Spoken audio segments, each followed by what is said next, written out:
Okay, y'all, I wanted to give you an update on my Moai.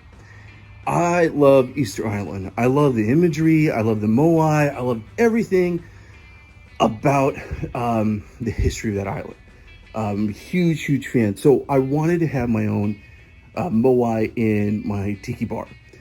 Making a home Tiki Bar, so I wanted to just have it something that I really kind of was close to my heart. Now, I know this is not an exact interpretation. This is my artistic interpretation, but I just want to show you all where I'm at. So basically what I did is I made an armature inside the Moai made of like styrofoam, like really big, huge pieces of styrofoam. I took regular cardboard and I literally molded the whole entire shape of this with cardboard. So cardboard is really just kind of the backbone and the skeleton. And then what I'm doing is I'm getting a quick dry mortar mix. Let me go ahead and show it to you right now. Okay, y'all, word for the wise. This stuff dries so quick.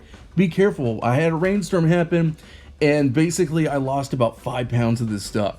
So definitely be careful. And I just wanted to show you some quick pictures of how I put it together. Okay, so this is the mixing of the mortar mix. I'm going to be honest with you. This is actually one of the most difficult parts of the whole process.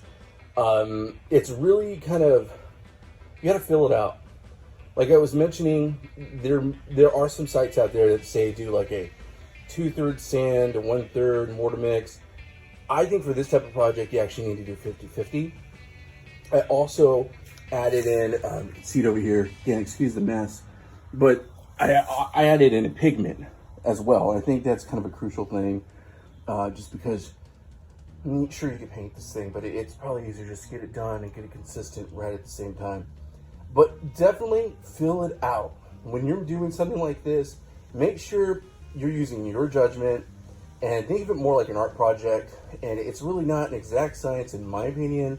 It's more about what you're feeling with the consistency you want to work with.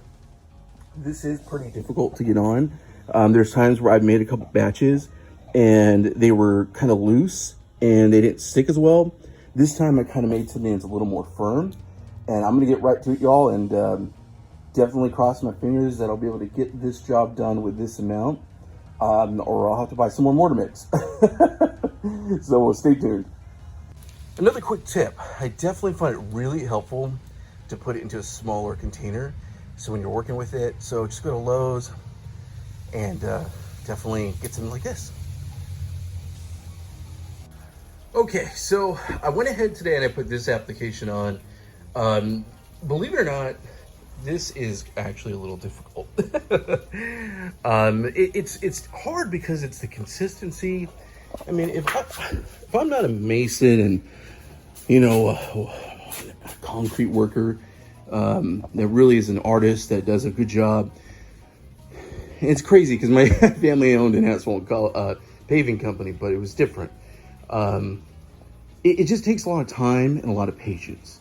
I think the biggest thing is just time and patience. I'm like 70% covered, but only thing I just tell yourself, I live in Florida. When it rains, I have to shut my garage. I work in my garage.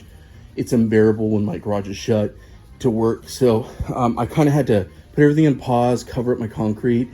So just make sure you give yourself the right place to do it. And sometimes you just can't prepare for everything. So just make sure you give yourself grace with doing it. But overall, I'm really happy with how it's coming out. I'm going to do another video once it's finished. But I just kind of want to show you guys what I'm working on. And again, super excited to do it. I mean, I'm really happy so far with the results.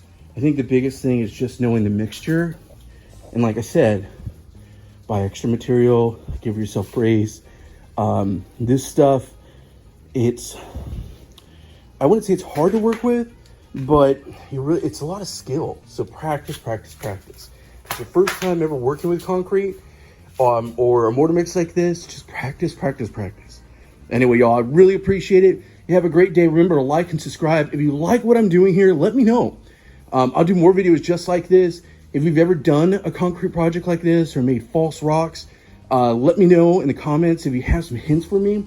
Seriously, I'm learning. This is my first time doing this, and I want to do a good job. So anyway, thanks so much.